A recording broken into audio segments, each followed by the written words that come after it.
Buenos días, hermanos. Los saludo como cada domingo en el nombre del Señor. Todos bienvenidos a su casa de oración.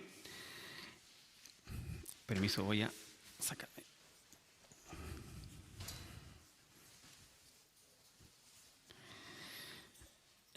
Bueno, como ya habíamos 2 domingos anteriores comenzado con la carta de Judas, de este siervo, que él se declara siervo, este hermano de Jesús, ¿cierto? Nos da una carta para los últimos tiempos, una carta preciosa, donde nos habla acerca y nos advierte acerca de los últimos tiempos y de lo que va a pasar acerca de la enseñanza, de la doctrina y de otras cosas más. Así que vamos a dar lectura a los pasajes del día de hoy, que sería Lucas 3 y 4, dice así la palabra de Dios. Amados, por la gran solicitud que tenía de escribiros acerca de nuestra común salvación, me ha sido necesario escribiros exhortándoos que contengáis ardientemente por la fe que ha sido una vez dada a los santos. Porque algunos hombres han entrado encubiertamente, lo que desde antes habían sido destinados para esta condenación, hombres impíos, que convierten en libertinaje la gracia de nuestro Dios y niegan a Dios, al único soberano y a nuestro Señor Jesucristo. Vamos a orar. Señor, te damos gracias esta mañana, te damos gracias por tu palabra. Señor, y te pedimos como siempre que nos des también la sabiduría, la humildad, Señor, para reconocer en ella y vernos, Señor, y entender y aplicarla a nuestras vidas. En el nombre de Jesús. Amén. Bueno, los domingos anteriores habíamos estado hablando acerca de quién era Judas, el motivo de esta carta, y yo ya como que entra en tierra derecha. Él dice, miren, yo había planeado otra cosa, escribirles una carta pero con otro contenido. Yo quería hablarles acerca de nuestra salvación común, acerca de las bendiciones de Dios, acerca de todas estas cosas. Pero no me es posible hablarle de esas cosas. No es posible porque hay algo urgente. Hay algo que está pasando y que yo no me puedo desentender de eso. Y eso que está ocurriendo, dice, es que contendáis ardientemente por la fe, porque se han infiltrado en la iglesia malos obreros, porque andan por ahí algunos diciendo otras cosas. Como hemos dicho antes, ya en este tiempo la iglesia ya estaba sufriendo ataques, incluso cuando el apóstol Juan escribe el Apocalipsis, de las 7 iglesias, solo 2 conservaban la sana doctrina. Todo el resto ya se había desviado. Y eso es lo que estaban viviendo, eso es lo que estamos viviendo hoy día también. Pero esta apostasía de la que habla Judas, fue muy antigua, como vamos a ver en el desarrollo, empezó ya en el Génesis, siguió también después con algunos profetas, estuvo en la época de los apóstoles y está hoy también evidentemente. Y hay una advertencia que hace sobre los falsos maestros, hay una advertencia que hace sobre esto el propio Señor Jesús. Si nosotros vamos a Mateo, vamos ya a comenzar a escudriñar, vamos a Mateo 7.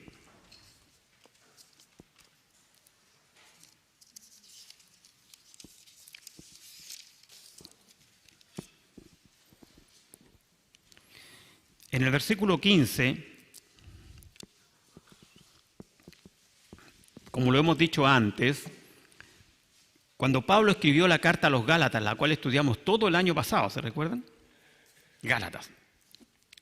Pablo atacaba la doctrina, Pablo atacaba las sutilezas.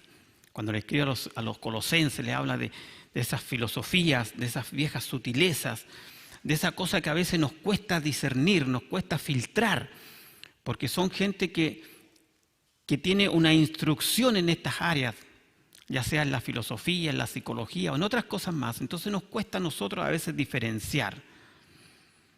Entonces Pablo enfrenta esa distorsión en la enseñanza, pero Judas es más pragmático y él enfrenta a las personas, al carácter de estas personas. Él lo que está viendo acá es la conducta. Él está viendo cómo son. Él no está advirtiendo sobre lo que él ve de esta gente. Y nos dice que nosotros veamos lo mismo que él está viendo en esa época, que por favor véanlo. Vean lo que yo veo. ¿Ya? Eso es lo que está pasando acá. Entonces ahí en Mateo 7, versículo 15, el Señor Jesús nos dice: guardaos de los falsos profetas que vienen a vosotros con vestidos de oveja, pero por dentro son lobos rapaces. Por sus frutos los conoceréis. ¿Acaso se recogen uvas de los espinos o higos de los abrojos? Así, todo buen árbol da buenos frutos, pero el árbol malo da frutos malos. No puede el buen árbol dar malos frutos, ni el árbol malo dar frutos buenos. Todo árbol que no da buen fruto es cortado y echado en el fuego. Así que por sus frutos los conoceréis. No está hablando, y esta frase ya quizás un poco común entre nosotros: por sus frutos los conoceréis. Pero a pesar de eso, igual esta gente logra infiltrarse en la iglesia, igual logra conmovernos. A pesar de que tenemos esta advertencia muy antigua. Y es más, ahí el Señor Jesús continúa en el versículo 21, dice: no todo el que me dice Señor, Señor entrará en el reino de los cielos, sino el que hace la voluntad de mi Padre que está en los cielos. Muchos me dirán en aquel día: Señor, Señor, ¿no profetizamos en tu nombre? Y en tu nombre echamos fuera demonios, y en tu nombre hicimos muchos milagros. Entonces les declararé: nunca os conocí, apartaos de mí, hacedores de maldad. Hermano, esto es lo que vamos a desarrollar hoy, esto es lo que nos compete hoy, hablar acerca de esto. Vamos a hablar de estos falsos profetas, de estos falsos maestros, de estos falsos apóstoles que nos hablan la Escritura y que Judas nos enseña acá, sobre los cuales tenemos que contender ardientemente. Entonces, frente a esta realidad, Judas dice: mire, deténganse en esto, en lo que yo veo, el carácter de esta gente, la conducta y su credo. Esas tres cosas. Las vamos a ir desarrollando más adelante. Yo sé que al principio siempre es una madeja, digo, que vamos desenredando, ¿cierto? Pero vamos a ver cómo Judas nos muestra en estos dos versículos eso. ¿Cómo nos muestra eso? Bueno, y él es didáctico, porque ya el domingo anterior vimos cómo nos hablaba acerca de los llamados, de los santificados y de los guardados. Dios nos llama, Dios nos santifica y Dios nos guarda en Cristo Jesús. Ahora nos dice otras cosas. Pero esta preocupación que él tiene no es algo superficial, como tampoco es superficial cuando lo llama amados. Hermanos, hay una inquietud que tuvo Judas. Sí, vamos a insistir en lo mismo. Inicialmente él iba a escribir con otros motivos. Participar de las bendiciones de Dios, del Evangelio, de la pureza. Pero se ve obligado a escribir esto. De esto que ya no es la común salvación, sino que es otra cosa. Entonces vamos a decir hoy que el cristiano debe luchar con todas sus fuerzas ante los enemigos de la fe. Ante los enemigos de la fe. El título del sermón de hoy sería: en el fragor de la batalla. En el fragor de la batalla, ahí, luchando. Entonces lo primero que vamos a ver es una batalla que debemos librar.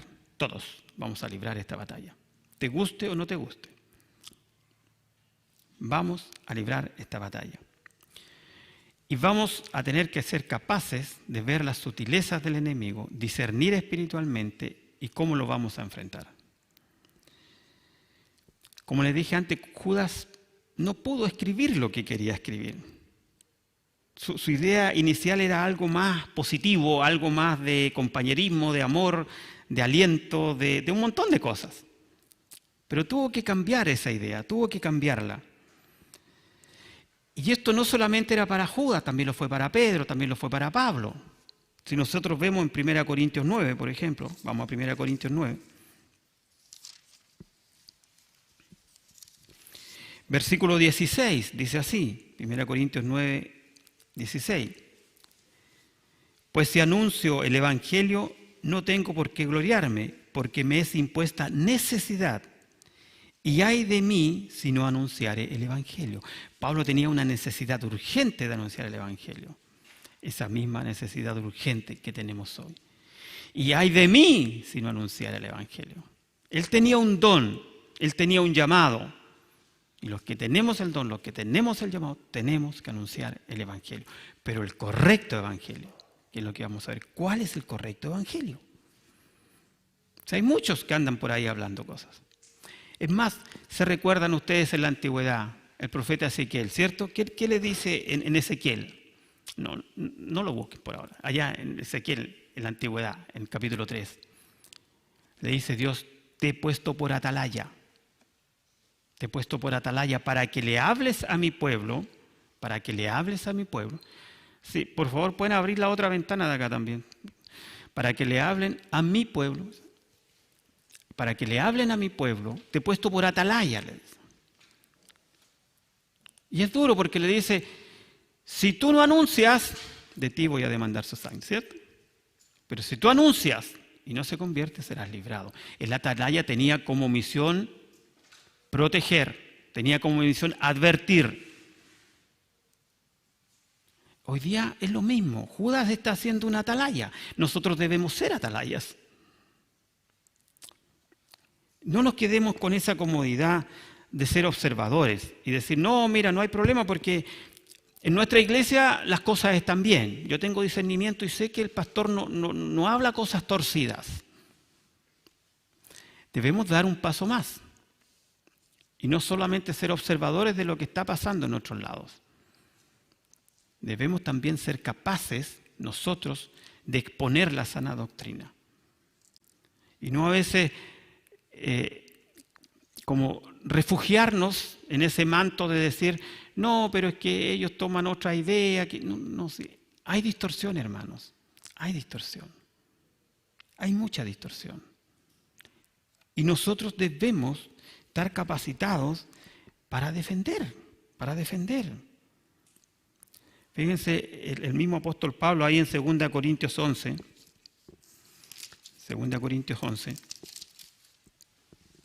versículo 28.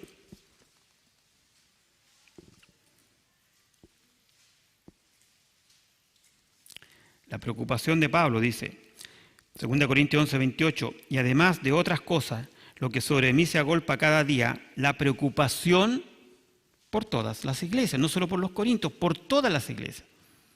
Pablo estaba consciente que Satanás estaba atacando. Esta carta de Judas se escribió aproximadamente en el año 68, máximo 70. Ya muchos de los apóstoles habían partido. Quizás quedaba Juan, era el último.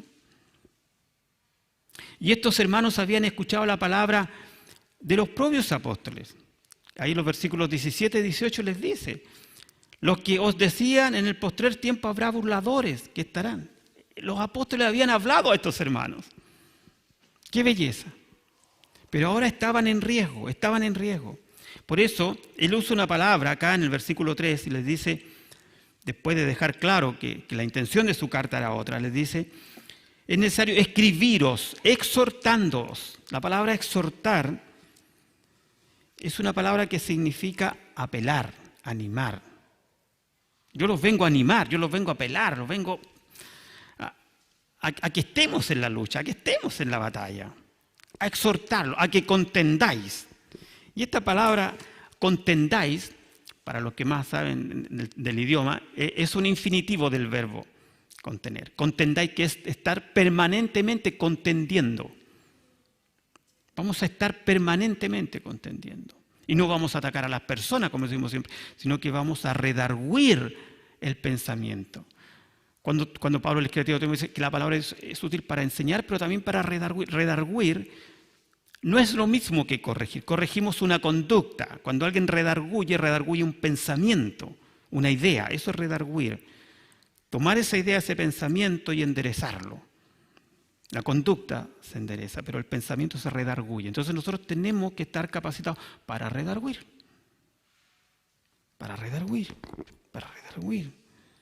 Incluso él escribe, por ejemplo, en 1 Timoteo 6. Vamos a 1 Timoteo 6. Estoy hablando del apóstol Pablo, escribe a 1 Timoteo 6.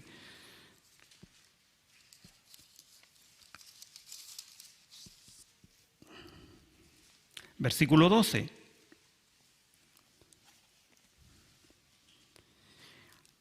Aquí hay una palabra, como les dije antes, que es la palabra contender.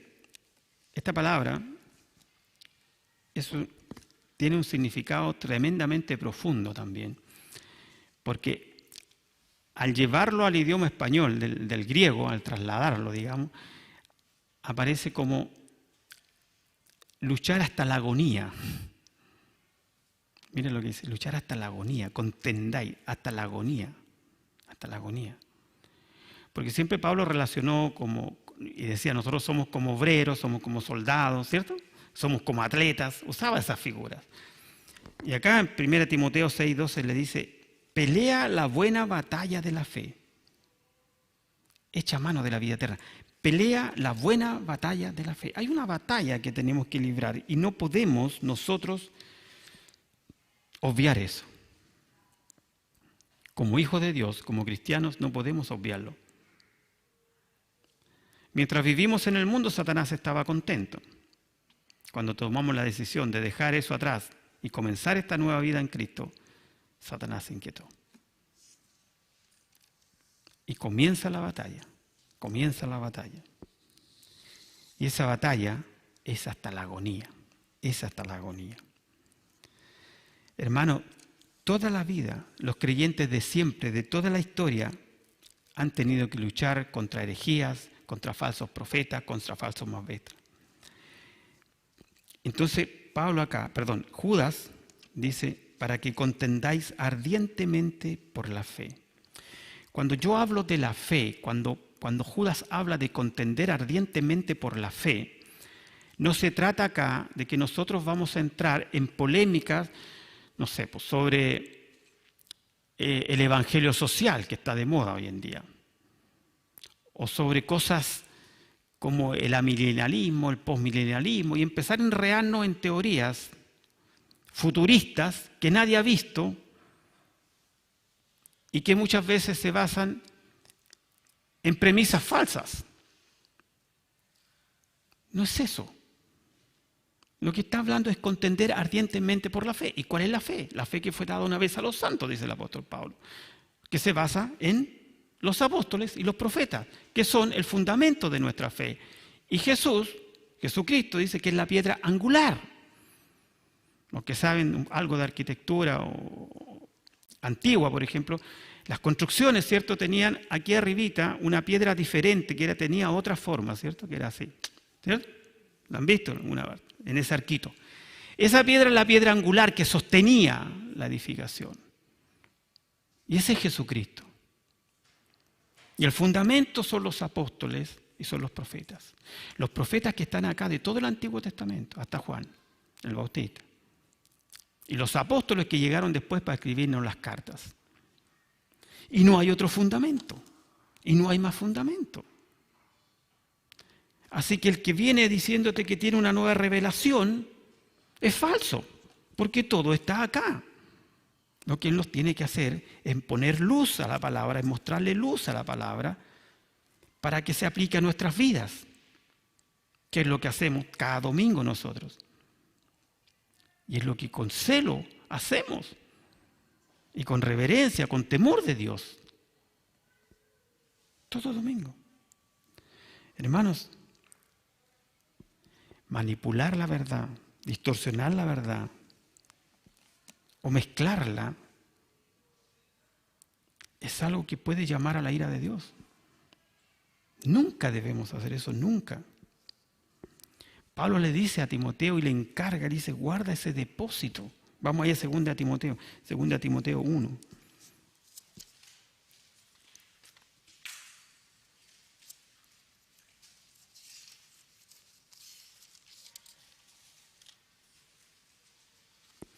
Segunda de Timoteo 1:13 le dice, retén la forma de las sanas palabras que de mí oíste en la fe y amor que es en Cristo Jesús.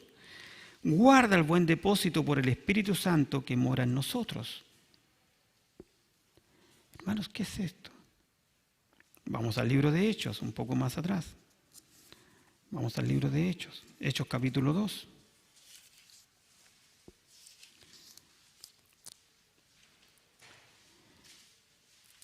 Lucas hace un relato y dice Hechos 2:42, y perseveraban en la doctrina de los apóstoles, en la comunión unos con otros, en el partimiento de pan y en la oración. Perseveraban en la doctrina de los apóstoles. Como les dije antes, el apóstol Pablo, cuando advierte del celo, cuando hay en Hechos 20, se junta con los ancianos de Éfeso y le dice, incluso entrarán encubiertamente en la iglesia, entrarán encubiertamente.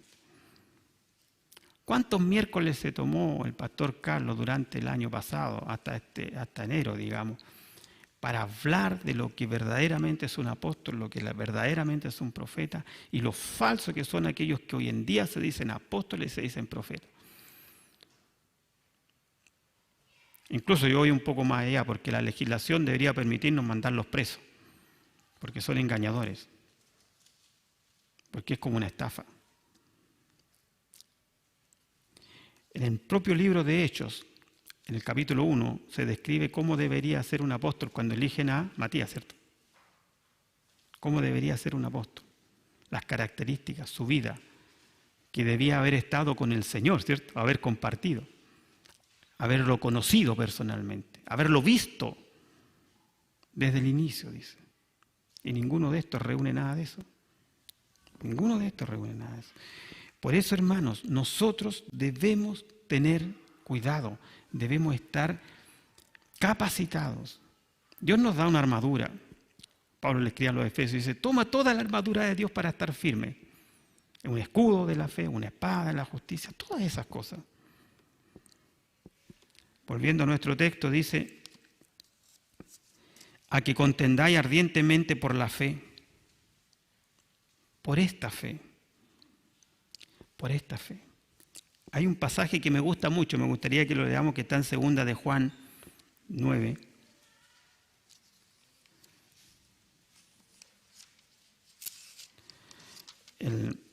Juan tiene la segunda de Juan, igual tiene un capítulo nomás, ¿ya? Entonces, en 2 de Juan, versículo 9, dice así, cualquiera que se extravía y no persevera en la doctrina de Cristo, no tiene a Dios. El que persevera en la doctrina de Cristo, ese sí tiene al Padre y al Hijo. Si alguno viene a vosotros y no trae esta doctrina, no la recibáis en casa, ni le digáis bienvenido. Hermanos, como les decía a los hermanos al primer servicio, si a ti no te gusta la iglesia en algo, no te gusta la doctrina, no te gusta lo que se enseña, crees que es de otra manera, mejor es que te vayas. Y abra la puerta y te vas. Porque la puerta está para entrar, pero también para salir. Pero no puedes empezar a crear problemas dentro de la iglesia. Eso lo vamos a desarrollar más adelante, que el ataque de la infiltración que hace Satanás. Porque podemos estar siendo un instrumento también de Satanás en eso. Dice que hay una fe que fue dada una vez a los santos. Una vez. Cuando habla de una vez, significa que se dio, que se entregó, que no fue a gotas. ¿Me entiendes? No es un gotero. Una vez. ¡Fum! No es una cosa parcializada. Ni siquiera secuencial. Fue una vez. Se entregó esa fe a los santos. Y sobre esa fe vamos a construir, sobre esa fe vamos a edificar. Y es esa fe la que vamos a defender. Hermanos, todos los escritos, como les dije antes, los profetas, los apóstoles, todos los escritos del Nuevo Testamento que están acá, no son una experiencia mística de algún tipo que se subió al cerro y de allá bajó. No es eso. Había un propósito de Dios en ello. Todo el Nuevo Testamento, Dios lo escribió con un propósito. Cada carta tiene un propósito. El Evangelio de Juan tiene un propósito, el de Mateo, el de Lucas, todos tienen un propósito.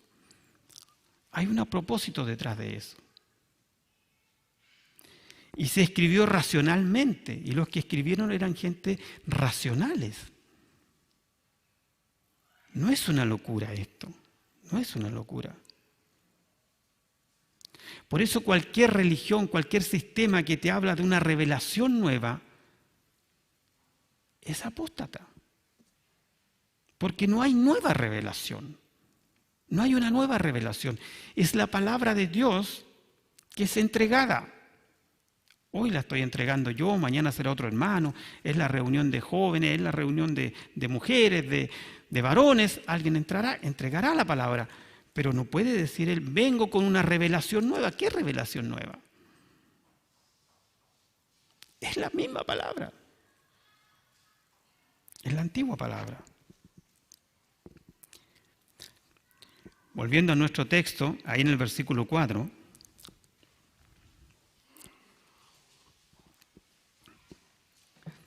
cuando a veces se dice, mira, 2 versículos nomás hoy día, pero parece que a veces necesitamos menos de 2 versículos. No alcanzamos, quizás ni para uno. Ahí sigue en el versículo 4, dice, porque algunos hombres han entrado encubiertamente. Encubiertamente. Esto nos lleva a la idea de que hay gente que se ha infiltrado en la iglesia. No son nuestros hermanos. No son ovejas del rebaño. Se infiltran. Tienen su agenda propia, por decirlo de alguna manera. Como dicen los políticos, tienen su agenda propia. Tienen sus propias intenciones. Tienen sus propias metas, sus motivaciones. Y entran a la iglesia. Y luego que están adentro, empiezan como a destruir la iglesia. Hay un pasaje, vamos a leer 2 de Pedro 2, 2 de Pedro 2.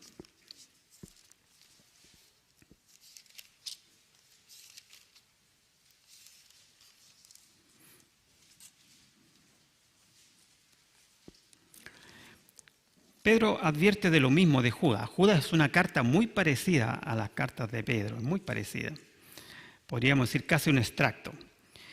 Ahí en 2 de Pedro 2, 1 dice así, pero hubo también falsos profetas entre el pueblo, como habrá entre vosotros falsos maestros, que introducirán encubiertamente herejías destructoras y aún negarán al Señor que les rescató, atrayendo sobre sí mismo destrucción repentina. Esto lo vamos a desarrollar también.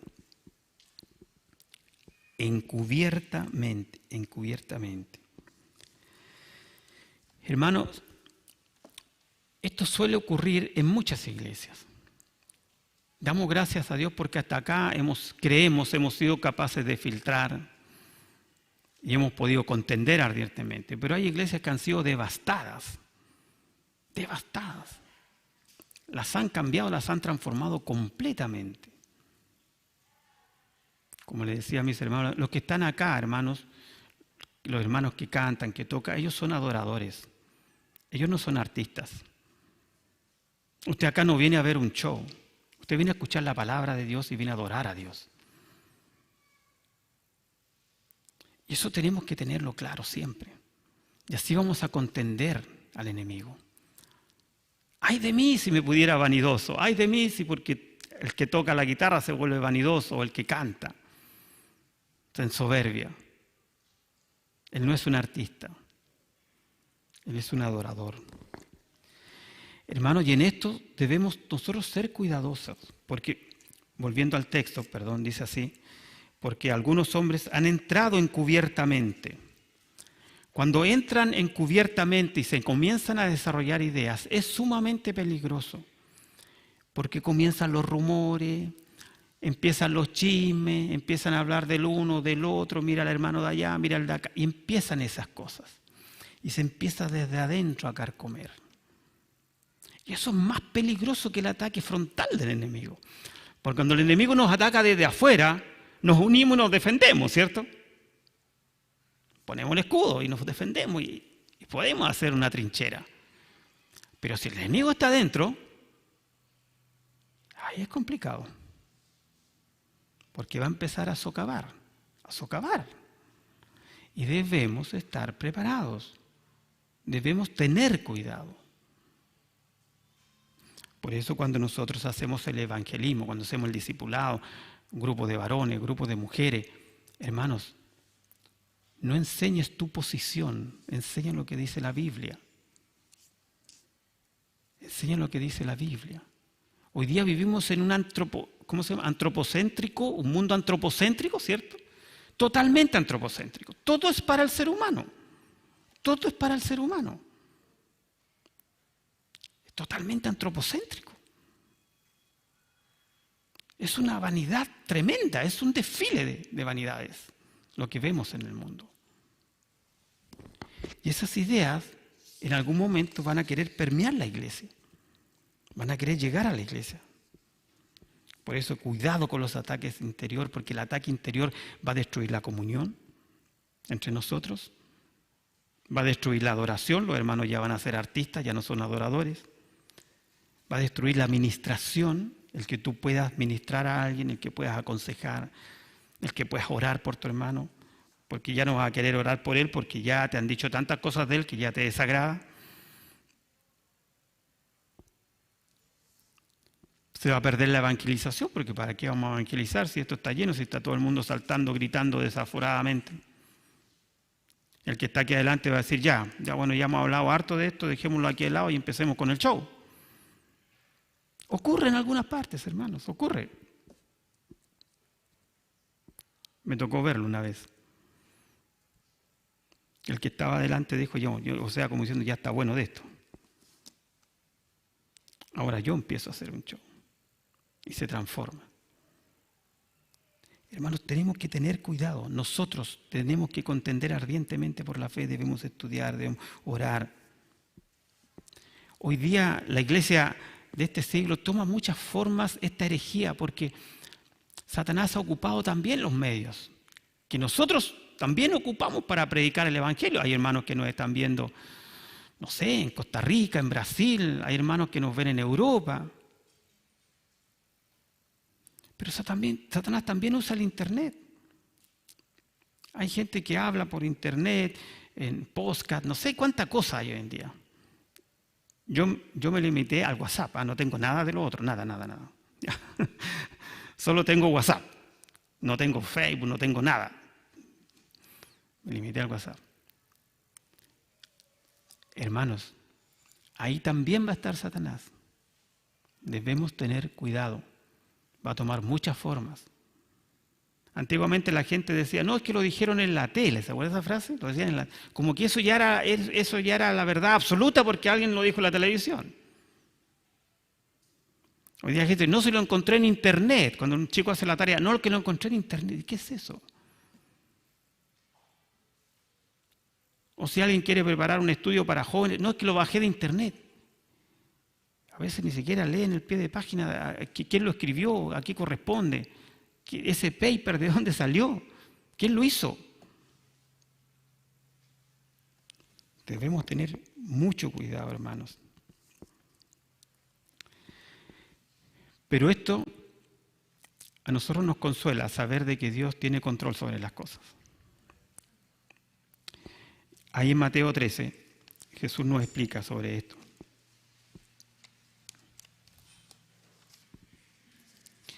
Mateo capítulo 13.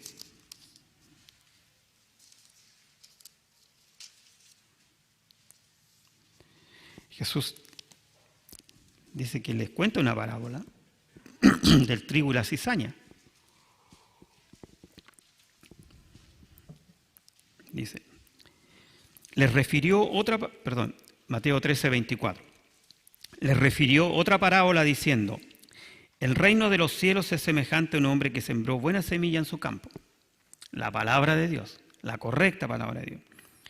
Pero mientras dormían los hombres, vino su enemigo y sembró cizaña entre el trigo y se fue. Y cuando salió la hierba y dio fruto, entonces apareció también la cizaña. Vinieron entonces los siervos del padre de familia y le dijeron, Señor, ¿no sembraste buena semilla en tu campo? ¿De dónde pues tienes cizaña? Él les dijo, un enemigo ha hecho esto. Y los siervos le dijeron, ¿quieres pues que vayamos y la arranquemos? Él les dijo, no sea que al arrancar la cizaña arranquéis también con ella el trigo. Dejad crecer juntamente lo uno y lo otro hasta la siega. Y al tiempo de la siega yo diré a los segadores, recoged primero la cizaña y atadla en manojos para quemarla, pero recoged el trigo en mi granero. Hermano, el Señor tiene control de las cosas. El Señor sabe que estamos en esta lucha, sabe que hay cizaña.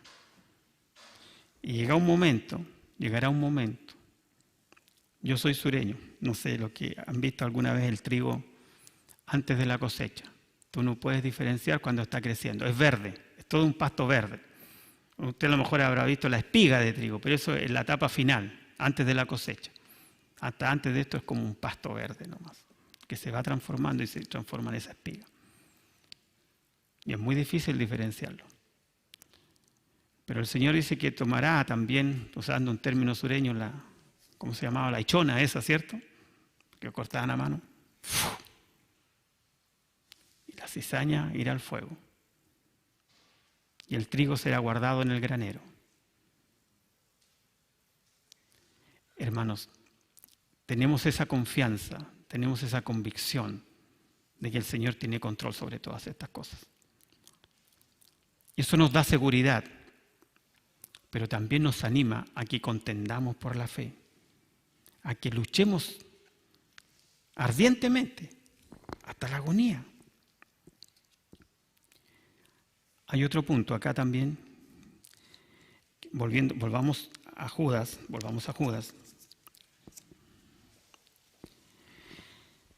El tercer punto que vamos a desarrollar hoy es cómo identificarlos a estas personas, cómo los identificamos.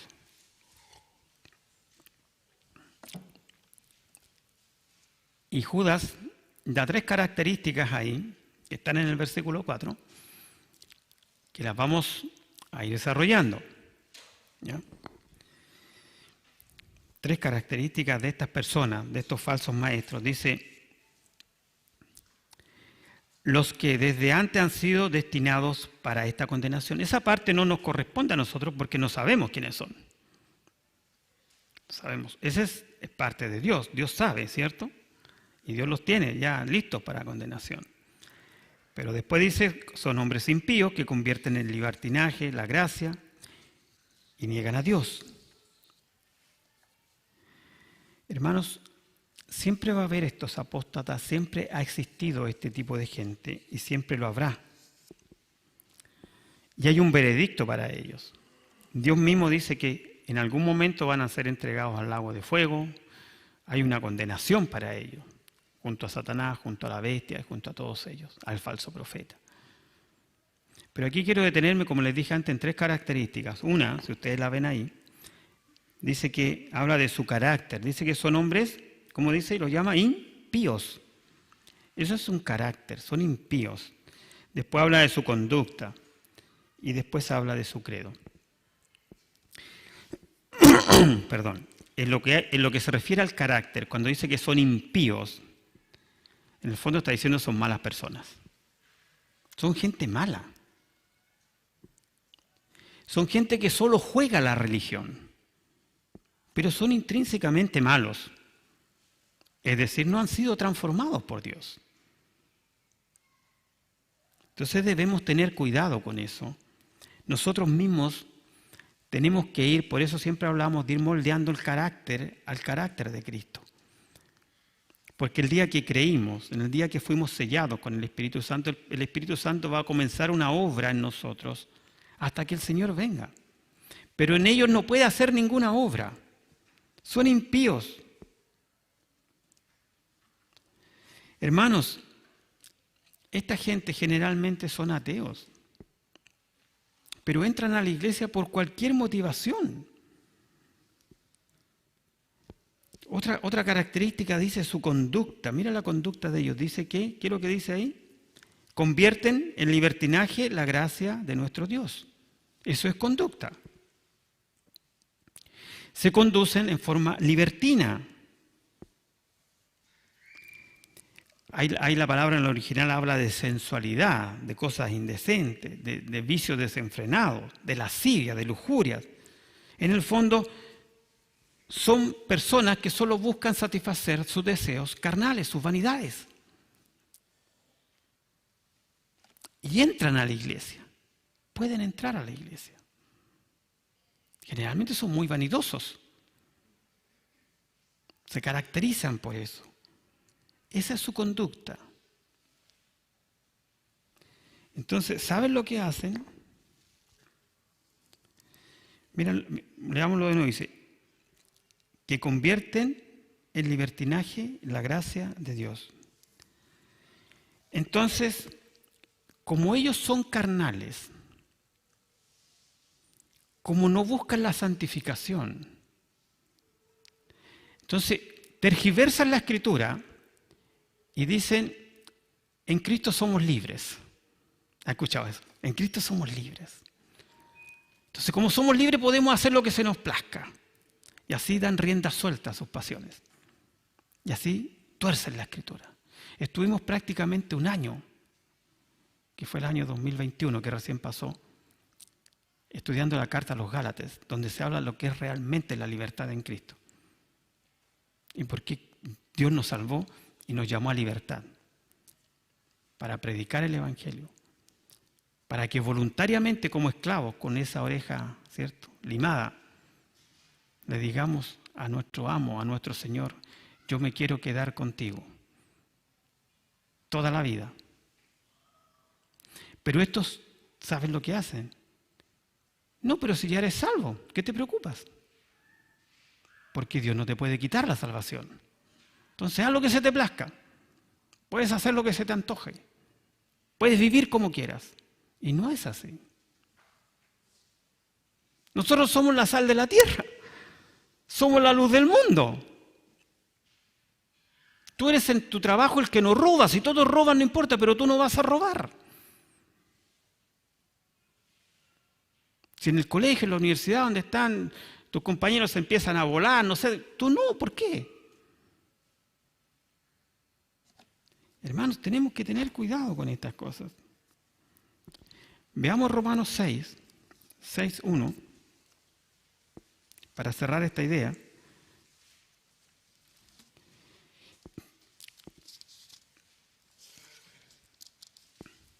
Romanos capítulo 6, versículo 1, dice así. ¿Qué pues diremos? ¿Perseveraremos en el pecado para que la gracia abunde? Una pregunta que se hace. ¿Vamos a hacer una tontera como esta? En ninguna manera.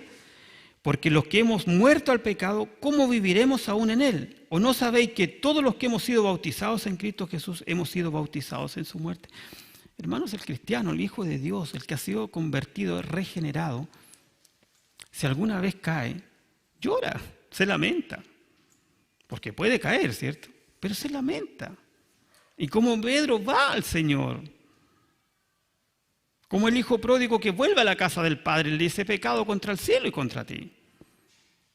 Pero no se deleita en eso. Sin embargo, los falsos maestros, dice acá Judas, buscan solamente complacer sus vanidades, sus bajos instintos, distorsionando las Escrituras. Su credo, dice, ¿cuál es su credo? Dice, termina diciendo ahí el versículo 4, Judas, y niegan a Dios, el único soberano, y a nuestro Señor Jesucristo. Sí, lo niegan. Niegan reconocer el señorío de Cristo. La traducción literal del señorío es el déspota, el que hace como quiere con nosotros. El Señor, el Curios para los griegos. Cuando Tomás toca la mano del Señor, su costado, cae de rodillas y le dice, mi Adonai, mi Elohim, ¿cierto? Mi Señor, mi Dios. Si nosotros negamos el señorío de Cristo en nuestras vidas, estamos negando a Dios mismo. Negamos que Cristo es el Señor de mi vida. Cuando hacemos el evangelismo y le decimos a la persona, tú recibes a Cristo como tu Señor y Salvador. Y si alguien niega que Jesús es su Salvador, que es su Señor, simplemente no es de los nuestros. No es de los nuestros. Es duro decirlo, pero es así. No es de los nuestros. Niegan a Cristo. Niegan a Cristo y niegan la posición que le corresponde a Cristo como Dios y como Señor de sus vidas. Profesan conocer a Dios, pero con sus hechos lo niegan. Con su vida lo niegan. Por eso Judas va a la conducta. Con su conducta lo niegan. Dicen que conocen a Dios, dicen que aman a Dios, pero lo niegan con su vida, con su conducta. Hermanos, la doctrina siempre ha estado bajo amenaza, desde siempre, desde siempre. El enemigo ha estado ahí atacando. Vamos a Génesis, Génesis capítulo 3.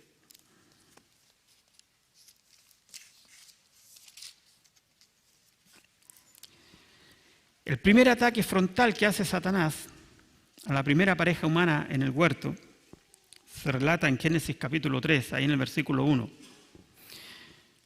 Dice así: llegaron, pero la serpiente era astuta más que todos los animales del campo que Jehová Dios había hecho, la cual dijo a la mujer: con que Dios os ha dicho, no comáis de todo árbol del huerto. ¿Dijo alguna vez Dios eso? Nunca.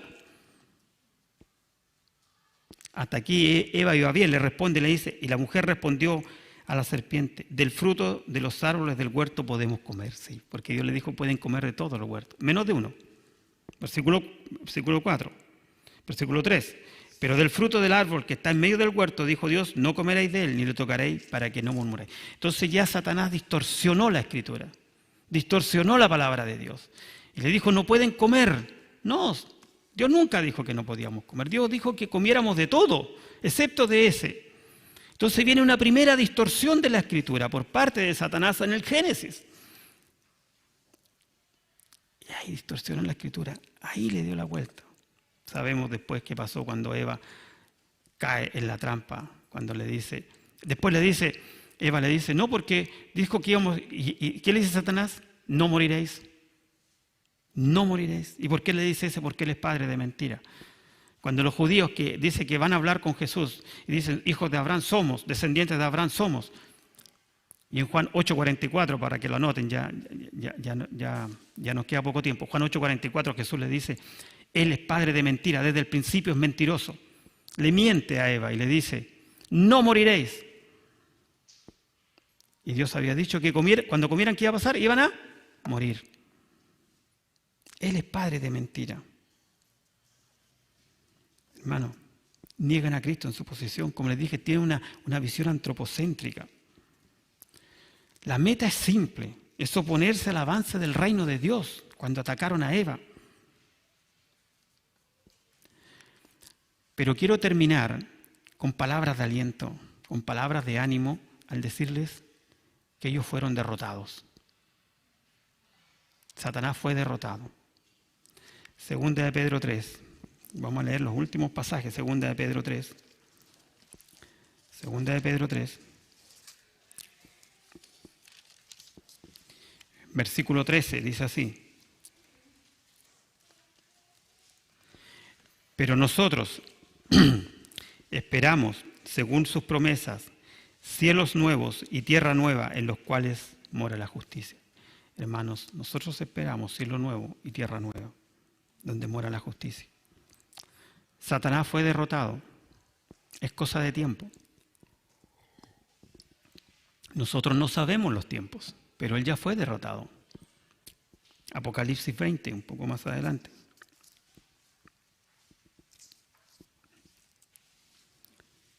Apocalipsis 20, versículo 10.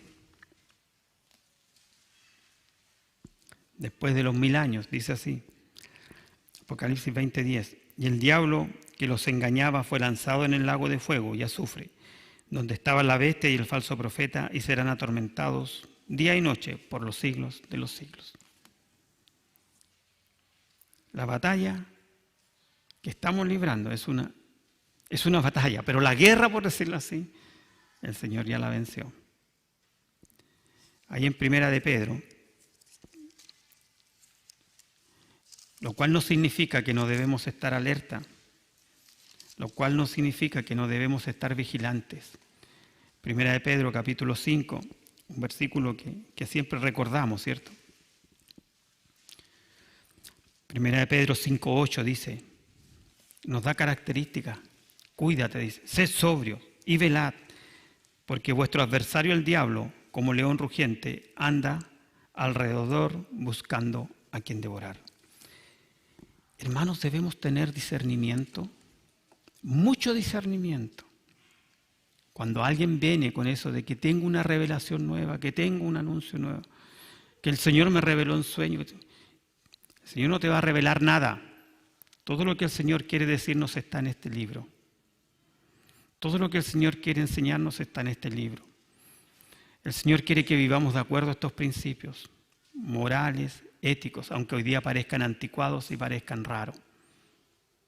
Aquí está todo. Hasta cómo enfrentar las enfermedades. Aparece ahí en el Levítico. Vayan al Levítico y van a ver lo mismo. El enfermo lo aparten, el enfermo esto, la cuarentena y todas esas cosas están en el Levítico. Todo está acá, hermano. Todo está acá. No hay revelaciones nuevas. No hay esas cosas que andan por ahí diciendo. Judas lo entendió, Judas lo comprendió y Judas quiso que nosotros estuviéramos protegidos. Y eso es lo que nosotros tenemos que recoger ahora. Esa es la aplicación para nosotros. ¿Debo yo solamente la palabra? Si no, dice el apóstol Pablo, aunque venga un ángel del cielo, dice, con otras ideas, con otros evangelios, sea anatema. O si yo les hablare, mira el celo que tiene la palabra. Si yo les hablare otra cosa. Acá los apóstoles ya estaban, muchos habían muerto. Estos hermanos tuvieron el privilegio de escuchar a los apóstoles, como lo vamos a ver más adelante en los versículos 17, 18, de cómo escucharon a los apóstoles. Pero ahora están siendo atacados. Nosotros también, muchas veces no nos damos cuenta. Es muy sutil el ataque, es muy sutil. Debemos cuidarnos, debemos contender ardientemente por la fe hasta la agonía. Nos ponemos de pie, vamos a orar. Señor, te damos gracias por tu palabra. Te damos gracias, Señor, también porque podemos escudriñarla, porque tú, Señor, nos has dado este privilegio tan grande de aferrarnos a ella, Señor. Y como siempre te pedimos que los profetas y los apóstoles, que son nuestro fundamento, y Jesucristo, Señor, la piedra angular, nunca sean removidos de esta iglesia, Señor. Te lo rogamos en el nombre de Jesús. Amén.